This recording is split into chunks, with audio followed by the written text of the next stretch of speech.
This September 12th, SON Estrella Galicia are back in London with their micro festival at Hackney's Paper Dress Vintage. With live music, beer culture, street food and workshops, SON Estrella Galicia is the musical arm of the family-owned independent Estrella Galicia beer brand, which has been creating unforgettable music experiences since 2009. The September the 12th event will be headlined by Coach Party with support from the New Eves, as well as yet-to-be-announced DJ sets and local music selectors. There'll be a clothing repair workshop to customise your repaired clothes, a local food vendor serving 0 kilometre food with veggie and vegan options, a Soundcrafters interactive workshop, and a beer pouring workshop. Alongside the London event, there'll be a series of new micro-festivals in Madrid, A Coruña, Barcelona later in 2024, and Berlin and Granada in 2025, reflecting a truly global approach from SON Estrella Galicia. So if you're in London, September the 12th, swing by Hackney's Paper Dress Vintage for SON Estrella Galicia. Tickets are available now via Dice.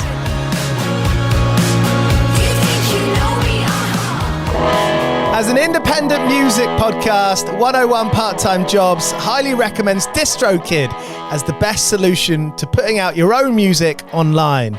You can join 1 million other artists from all across the world putting out their own music on Apple, Spotify, YouTube, and everywhere else across the DSPs where people are listening to your music. My dream as a kid was to run a small little label, and now with DistroKid, getting music out online is the easiest it ever has been, making 100% of your own royalties while paying a small annual fee. And that fee's even smaller as a 101 Part-Time Jobs listener. Head to distrokid.com/VIP/101pod to get 30% off your first year putting out your own music on DistroKid. Getting your own music out into the world has never been easier. Head to distrokid.com/VIP/101pod to get the best deal you can. Lucky Land Slots, asking people, what's the weirdest place you've gotten lucky? Lucky? In line at the deli, I guess? Aha, in my dentist's office. More than once, actually. Do I have to say? Yes, you do. In the car before my kids' PTA meeting. Really? Yes. Excuse me, what's the weirdest place you've gotten lucky? I never win and tell. Well, there you have it. You can get lucky anywhere, playing at LuckyLandSlots.com. Play for free right now. Are you feeling lucky? No purchase necessary. VGW Group. Void where prohibited by law. 18 plus. Terms and conditions apply.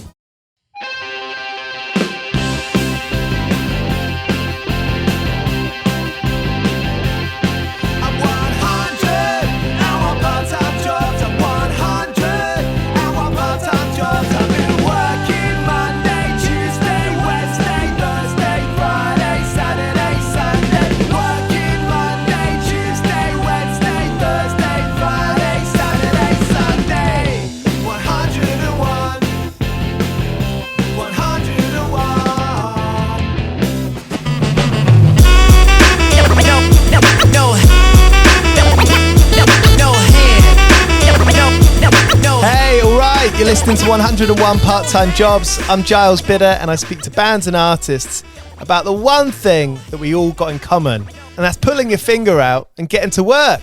On today's episode, we hear from Joey Valence and Brae, just about to release the deluxe edition of their latest album, No Hands. That's coming out on Friday. And what I love about these two is that they do everything themselves, no label, and they're making it all on FL Studio, which, as some of us will remember, is Fruity Loops.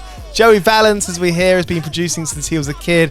Brae brings fashion, style. We hear about how Brae got that from his dad. Of course, there's a Beastie Boys thing going on here. I think it's done out of respect. I think they wear it well. I like it. If you enjoy this episode, make sure you click subscribe. We put out 2 episodes every week. Always get in touch with your recommendations. You can find us on Instagram. You can email us through the links in the bio. Cheers for being here. And if you're able to leave 5 stars as a review, that would be mega. Cheers. Coming up after the jump is Joey Valence and Brae here on 101 Part-Time Jobs. 101 Part-Time Jobs. We both have always had a knack, for content. Yeah. And being stupid and just getting attention. So I think the fact that we're like able to use platforms like social media platforms and use them effectively just comes from being like attention whores and like liking to make each other laugh and liking to make other people laugh. So like that almost doesn't feel like another part-time job because it's just something we enjoy doing. Yeah. And it's even the music. The music doesn't feel like a job either because it's just something we enjoy doing. But like as an artist, there's people who like I'd love to start streaming. I'd love to start like Brae with like pursuing fashion and things like that. Yeah. So like we all have hobbies and that we'd like to explore. So it really is just like doing a million things to stay relevant because it sucks the fact that like the music really isn't just the only thing that matters anymore. It's like the whole package of an artist, you know? So the whole world. That whole thing, that like fight to stay relevant, does that ever get on top of you? I don't know. We try hard to like not let it get into our head because truly we are just so busy like having a good time and like having fun doing it all. But I mean, like obviously you want to stay relevant. Yeah. You know? Yeah. I mean, I talk about it quite a lot. It's just because I'm going through a time when I'm thinking a lot about Jackass and the way that changed all of our lives, and making those videos. That must have like it's equal business, equal fun. I mean, it's the fun is what we're tuning in for. We're tuning into Joey, Valence and Brae because we want to like feel fun and like experience that with you. It's like we kind of like live vicariously through that shit that we're liking. Dude, it's funny you mentioned that too because like Jackass is honestly like a big inspiration for me just in general, and a lot of how we film our like tour vlogs and things like that. We're always just being stupid and like we just did this thing at the we were in Paris and we're staying at the Paris hotel and like all the Olympic shit is still set up right there at the Paris hotel. So we literally just thought it would be funny to like do our own Olympics, and we were just like causing mayhem in the actual like full hotel. It was just really funny. That's ace. Yeah. What did you do? What sports did you do? Oh, dude, we did like hurdling. We did like naked hurdling, ping pong. We did swimming in the bathtub. I deadlifted a table. It was a good time. And the cool thing about now is I feel like there was a time, I think you're a few years younger than me. I'm 33. There was a time in like the early teens or the naughty, whatever, 2010-ish, where like high quality was like the big thing. Like a lot of bands are putting out high quality music videos. I feel like now we're very happy. Well, it's a bit of both. The fact that an iPhone looks good, and I think like our expectations have maybe gone down a little, or our acceptability. Like we want to see something that feels like it's been filmed on a VX1000. I mean, that's how a lot of our stuff started too. It was literally just on these like really shitty cameras. And it's not even necessarily for the aesthetic. It was like because we didn't have enough money to do anything else. Yeah. And like the iPhone just like looks pretty cheesy in my opinion. So like we're just like, how can we make it? It's an iPhone, can't you? Yeah, you can just make it fun and unique. Yeah. You're into fashion. Where do you think that came from? Your interest in it? Oh my goodness, since a very, very young age. So my dad like grew up as like a breakdancer in like New York City. So I remember seeing pictures of him on like photo albums of him wearing like just like Puma tracksuits, and like all of his like cousins and like, you know, siblings had on like crazy like old Adidas and like Nike stuff. And so when I was in like middle school, it like hit me like so hard. I remember going to like Journeys and buying like Osiris shoes, like the puffiest tongue I could find. And like I was pulling up to like Hot Topic and getting those like crazy studded belts with like the bejewels all over them and stuff. Yeah. So I don't know what like kind of threw me into that. I just like, it was really just a way to express myself. Cause like there wasn't many things that I was into as a kid, to be completely honest, other than like music and like cars and skating and like clothes. It was just like cool to me. So. Did you stick out from the crowd at school? Oh yeah, I got made fun of like a shit ton. Like it's definitely the reason why I am who I am today. I got like name called all the time in middle school because I was just wearing like the craziest stuff, and like nobody was wearing it. Like because I grew up too in like a very like, it's a college town. It's very like sporty. So like all of like the jock kids were wearing like the highlighter green like Nike Elite stuff with like everything they could find at Dick's Sporting Goods. They were like wearing it, right? Like all those rich kids are wearing that stuff. But like I was wearing all this shit from like, you know, PacSun, which was like weird, like Diamond Supply Company, and like all like Young and Reckless. Like nobody was wearing that. Good on you. I think anyone, and myself included, like I like kind of pat myself on the back for this. Like if you can get through school while still sticking to the things that you like, you've done a good job. Well done, you know, because it's fucking difficult. It is. To stick it out. It was a crazy time. I was also new to my middle school. Like I moved schools and I was one of those kids that didn't have any group of friends because I was completely new to the school district. So that made it even more difficult and it made me even more weird to everybody else. Even Whatever. better for you to like be the freak. You'd be like, Yeah, fuck I know, it. exactly. Nobody knows who I am. You know, I could live around the corner by myself. You don't know who I am. Exactly. Did you go to school? So you didn't go to school together? No, we didn't. Not No. younger. No. Met in college, actually. Yeah. So And you're doing music? Like stuff was going on there?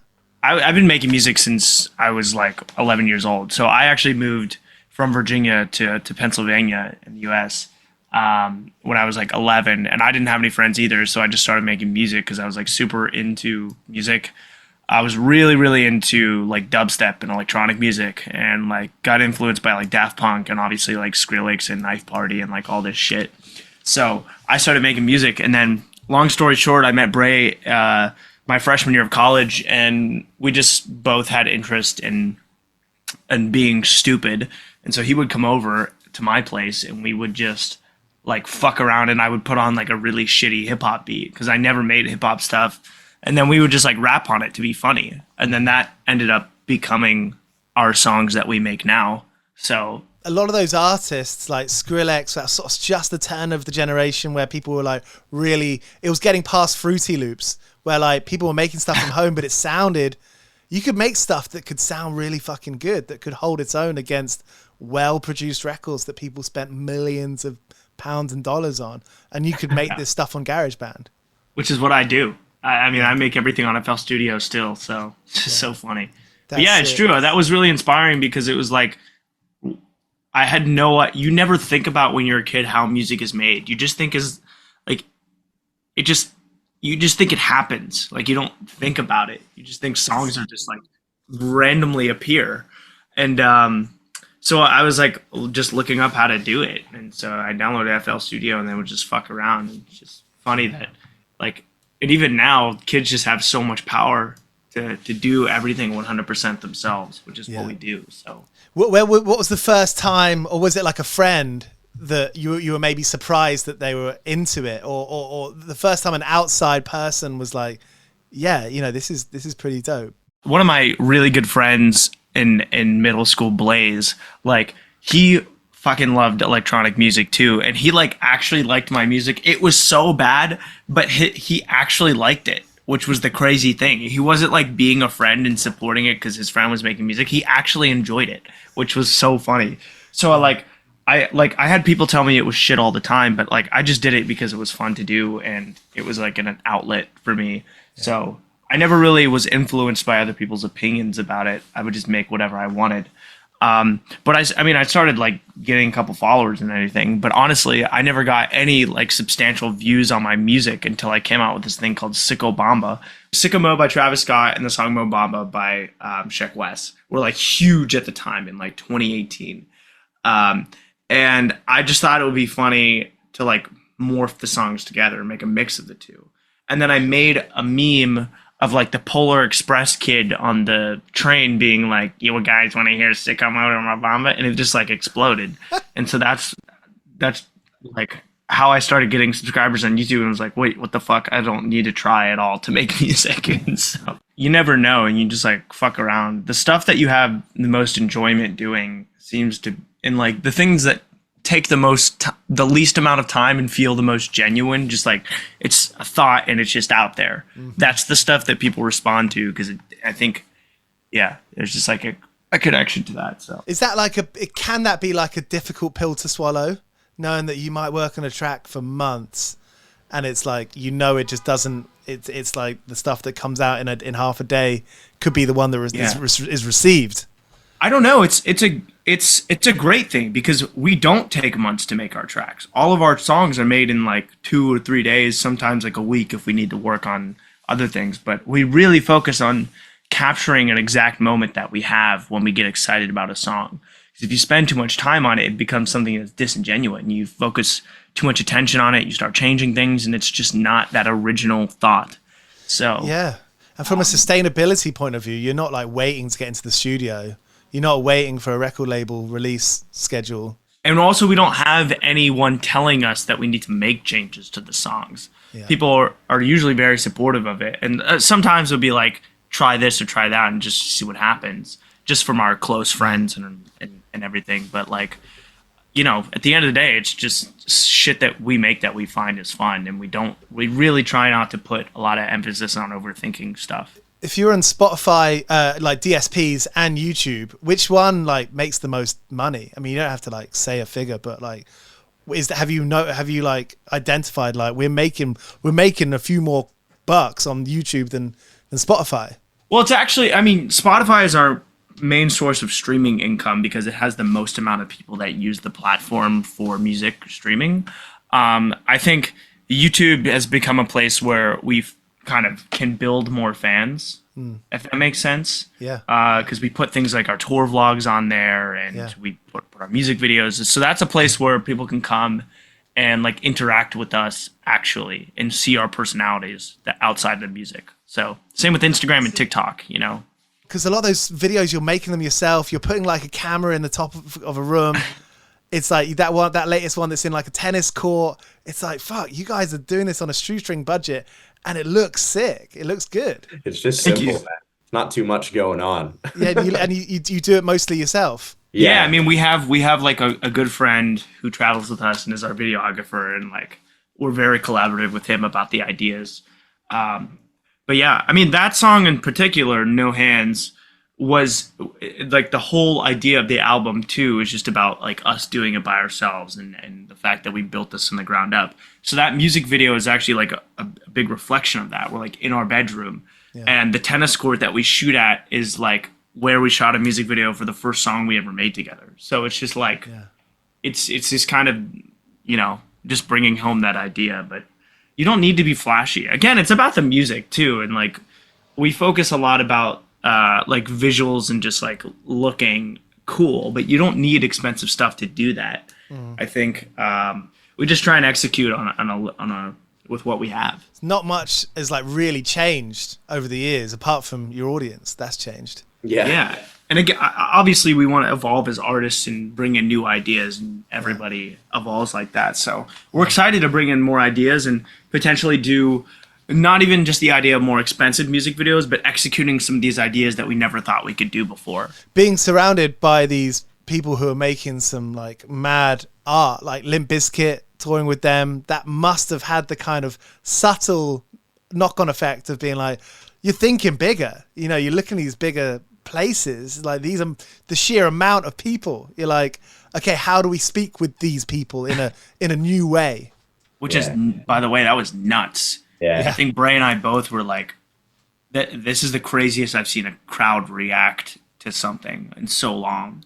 Yeah, it was bananas. Like, it's nuts how dedicated their fans are and how like still energetic they are. It's fucking crazy. I went to see him in London and saw so many people with the red backwards cap. And there was, I thought at first she was wearing it like ironically, like her kid had put her up to a joke or something, but it was like a granny aged 80-year-old, you know, like just like looking dank, and she's looking fucking cool, you know, with the red hat. Killer.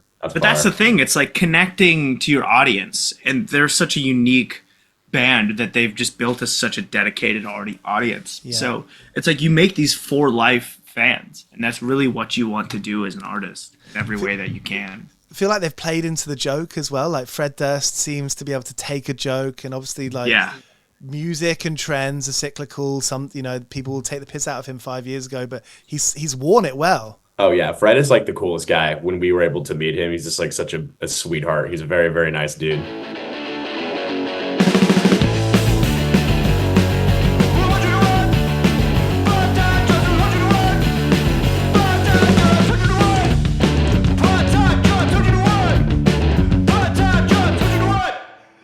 Hey, 101 part-time jobs. Everyone's worked different side hustles through school, after school, young people trying to find their way in life, and everyone's got the same fucking CV. Everyone's got the same resume.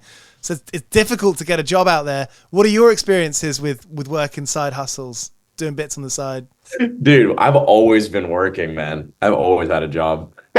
I was when I was like 15, I was in like the mascot for my local frozen yogurt place, which was called Sweet Frog. So I was in like a big like frog costume, like dancing around. So I did that, and then I worked in the frozen yogurt shop, and then I started detailing cars after that. And then once I got to college, I was like a server for a long time, like waiting tables. I worked at like Olive Garden. I worked at like two burger places. I was like always doing something. You're not work shy. No, no, always been making money. Had to buy stuff. something. Yeah, okay. Well, that's what happens when you're into clothes. Yeah, there was always something I wanted to get, so I was like, I guess I gotta have a job, you know. Yeah, good on you. Do you reckon you're a good person to work with? You a good colleague?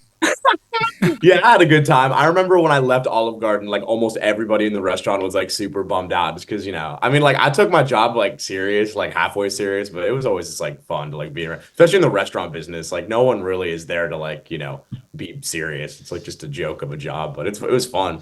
When you're working at a restaurant and someone's like a good server, it makes your life a lot easier if you're working alongside them. Yeah, definitely. I can attest to that for sure. You're an ally. How about you, Joey? Yeah, I mean, I've always had like jobs on and off and doing stuff, but like throughout school and stuff, I would just like take every moment where I like if I was working in the summer or like doing schoolwork, I would take every single moment I had to like make music and hang out with my friends.